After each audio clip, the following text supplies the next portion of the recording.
Morning दोस्तों, welcome to my channel. दोस्तों, आप अगर हमारे चैनल पर नए हैं तो मेरे चैनल को फटाफट से लाइक और सब्सक्राइब करें एंड बेल आइकन भी प्रेस करें ताकि हमारी नई नई वीडियो की नोटिफिकेशन आप तक सबसे पहले मिले।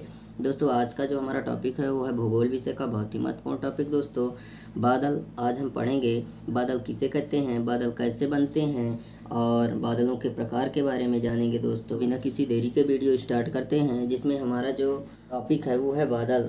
यहाँ पे हम देख लेते हैं दोस्तों कि बादल कहते किसे हैं। इसमें देखते हैं दोस्तों कि बादल वायुमंडल में उपस्थित जलवाष्प के एकत्रीकरण से निर्मित जल कणों की मात्रा को हम बादल कहते हैं। तो बादल कैसे बनते हैं तो हम देख लेते हैं कि बादलों का निर्माण वाष्पीकरण और संघनन से होता है। किससे होता है? दो चीज़ों से होता है दोस्तों, वाष्पीकरण और संघनन से होता है। वाष्पीकरण और संघनन से होता है बादलों का निर्माण। धरातल पर सूर्य की किरणें जब पड़ती हैं, वहाँ पर उपस्थित जल का वाष्पित होकर वायुमंडल में संघनित हो जाता है।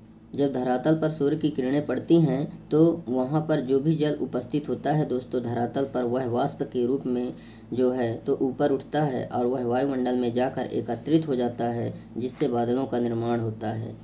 देखते हैं दोस्तों, बादलों के प्रकार के बारे में देख लेते हैं। Type of clouds.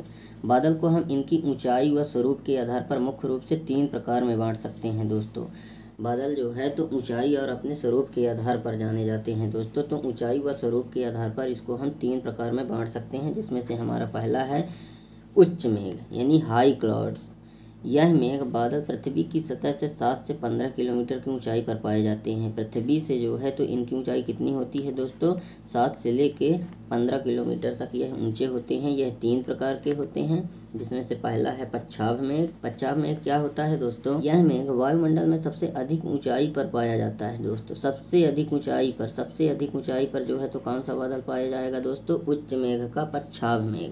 उच्च मेघ जो है उसका जो है तो 3 प्रकार का उच्च मेघ होता है, जिसमें से पच्छाव मेघ जो होता है वह सबसे अधिक ऊंचाई पर पाया जाता है वायुमंडल में, जो कि हिमकणों से बना होता है। हिमकण बोले तो बर्फ के टुकड़े, ठीक है, बर्फ के टुकड़ों से जो बना होता है।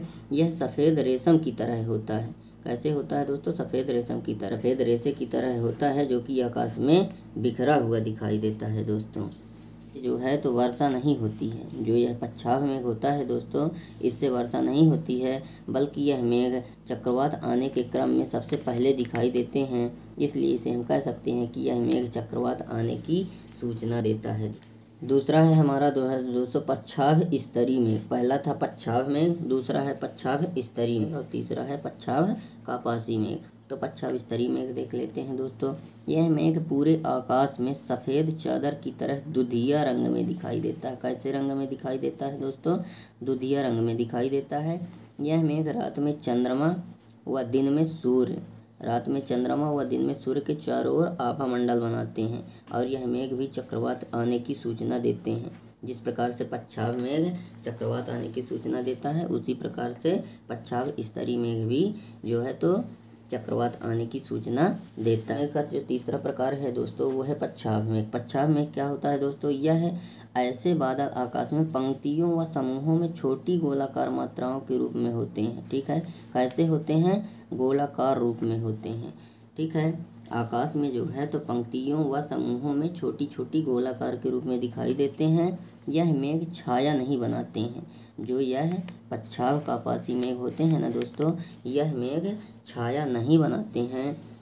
इन मेघों को मैकेरल स्काई भी कहा जाता है। दोस्तों, मैकेरल स्काई क्या कहा जाता है? इन मेघों को, पच्छाव कापासी मेघ को मैकेरल स्काई भी कहा जाता है। हमारा जो सेकंड बादल है दोस्तों वो है मध्य मेघ। हमने उच्च मेघ देख लिया, अब हम देख रहे हैं मध्य मेघ यानी कि मिडिल क्लाउड्स। यह मेघ धरातल से 2 से 7 किलोमीटर की ऊंचाई के मध्य पाया जाता है। यह 3 प्रकार का होता है। जो मध्य मेघ होता है वह 3 प्रकार का होता है। कौन कौन सा? पहला है स्तरीय मध्य मेघ। यह मेघ भूरे व नीले रंग का होता है। कैसे रंग का होता है? भूरा व नीला रंग होता है दोस्तों स्तरीय मध्य मेघ का, जो कि मोटी परत के रूप में आसमान में ढक लेता है। ठीक है, आसमान को जो है तो मोटी परत के रूप में ढके रहता है भूरे व नीले रंग से, जो कि दिखने में धारीदार होते हैं लेकिन आभा मंडल का निर्माण नहीं करते हैं। ठीक है, यह मेघ वर्षा कराने में सहायक होते हैं। वर्षा कराने के लिए संभावनाएं भी बनाते रहते हैं। मध्य मेघ, कापासी मध्य मेघ क्या होता है दोस्तों, यह भूरे व सफ़ेद रंग के होते हैं। इस प्रकार के मेघ में परतें पाई जाती हैं और यह लहरों के रूप में बिखरे होते हैं, छायादार होते हैं। इस तरह के मेघ को पताका मेघ भी कहते हैं। क्या कहते हैं, पताका मेघ भी कहा जाता है। दोस्तों हमारा जो मेघ के प्रकारों में जो हमारा तीसरा है वो है निम्न मेघ। निम्न मेघ क्या होता है दोस्तों, यह मेघ पृथ्वी की सतह से ऊपर केवल 2 किलोमीटर तक ही पाए जाते हैं। यह जो है तो पृथ्वी की सतह से 2 किलोमीटर की ऊंचाई पर पाए जाते हैं। यह 5 प्रकार के होते हैं, जिसमें से पहला है स्तरी कापासी मेघ। स्तरी कापासी मेघ क्या होता है, यह मेघ आकाश में तरंगों या गुच्छों के रूप में दिखाई देते हैं। इस मेघ की धरातल से ऊंचाई लगभग 25 से 3500 मीटर तक होती है। ठीक है, इस तरी कापासी मेघ की जो ऊंचाई है धरातल से वह कितनी होती है, 25 से 3500 किलोमीटर के बीच 25 से 3500 मीटर के बीच होती है। हमारा नेक्स्ट है दोस्तों वो है स्तरी मेघ। स्तरी मेघ क्या होता है दोस्तों, यह मेघ पूरे आकाश को कोहरे की तरह ढक लेते हैं। ठीक है ना, जिस प्रकार से कोहरा पड़ता है ना दोस्तों, उसी प्रकार से यह वाले मेघ आकाश को पूरी तरह से ढक लेते हैं। और ऐसे मेघों का जो विकास है ना वह नीचे से ऊपर की ओर होता है दोस्तों। और जब यह बिखरते हैं स्तरी मेघ तो आकाश नीला दिखाई देने लगता है। और शीतोष्ण कटिबंध में शीत ऋतु के कारण दो विपरीत प्रकृति की हवाओं के मिलने के कारण यह मेघ बन। हमारा जो तीसरा है दोस्तों वो है वर्षा स्तरी मेघ। यह मेघ गहरे भूरे और काले रंग के होते हैं। गहरे भूरे और गहरे काले रंग के होते हैं। इस प्रकार के मेघ में बार बार वर्षा व हिमपात होता है दोस्तों। और इसी कारण जो है तो आकाश में अंधेरा छाया रहता है, क्योंकि वह वर्षा कराते हैं तो मौसम खराब रहता है, बादल छाए रहते हैं हमेशा। ठीक है, इसलिए जो है तो इनकी सघनता भी होती है, जिसके कारण सूर्य का प्रकाश, इनकी सघनता के कारण बादल इतने सघन होने के कारण सूर्य का प्रकाश धरातल तक नहीं पहुंच पाता है। कापासी मेघ। कापासी मेघ क्या होता है दोस्तों, यह मेघ आकाश में महीन रुई की तरह दिखाई देते हैं, एकदम महीन रुई की तरह दिखाई देते हैं। और इस मेघ की जो वृद्धि है वह ऊर्ध्वाधर होती है। कैसी होती है, कापासी मेघ की वृद्धि ऊर्ध्वाधर रूप में होती है, जिसके कारण यह आकाश में अर्धगोलाकार या गुंबद के रूप में दिखाई देता है दोस्तों। इस प्रकार के मेघ के आधार का जो रंग होता है वह काला होता है दोस्तों। यह बहुत घने होते हैं, साथ ही यह मौसम साफ के सूचक होते हैं। जो कापासी मेघ होते हैं, ठीक है, वह मौसम साफ होने की सूचना देते रहते हैं। ये जब छाते हैं तो मौसम हमेशा साफ रहता है दोस्तों।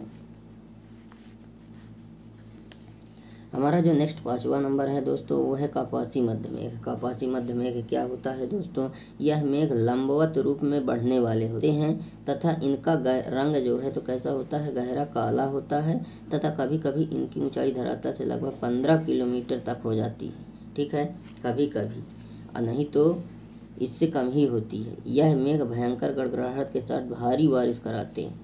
ठीक है, जो यह कापासी वर्षी जो मेघ होते हैं ना, यह भयंकर गड़गड़ाहट के साथ बारिश करवाते हैं तथा ओला की वर्षा भी करवाते हैं। ठीक है, बादल फटना क्या होता है दोस्तों, जब बादल अपनी सामान्य गति से जल छोड़ने की बजाय तेज गति से जल छोड़ना प्रारंभ करते हैं। ठीक है ना, सामान्य गति से के अलावा जब सामान्य गति को छोड़कर तेज गति से जो है तो जब छोड़ते हैं तो मूसलाधार बारिश होती है, उसी को जो है तो हम बादल फटना कहते हैं। तो आज का हमारा यह टॉपिक यहीं पे समाप्त होता है। आप लोग को हमारी वीडियो कैसी लगी कमेंट में अपनी प्रतिक्रिया ज़रूर दें। और अगर अभी तक आप लोगों ने हमारे चैनल को लाइक और सब्सक्राइब नहीं किया है तो ज़रूर से ज़रूर लाइक और सब्सक्राइब कर दें एंड बेल आइकन भी प्रेस कर दें, ताकि हमारी नई नई वीडियो की नोटिफिकेशन अब तक सबसे पहले मिले। तो दोस्तों आज के लिए बस इतना ही, मिलते हैं आप सभी से नेक्स्ट वीडियो में। जब तक के लिए जय हिंद।